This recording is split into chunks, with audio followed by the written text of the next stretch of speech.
Champie's quite content on a beautiful fall day. Yes, he's guarding his bully.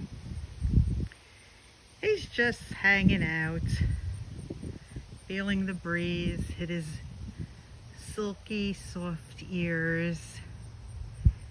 His whiskers are gently smelling what's cooking in the neighborhood. And he's checking out his green bully as if I'm going to take it from him. His watchful eye guards his green bully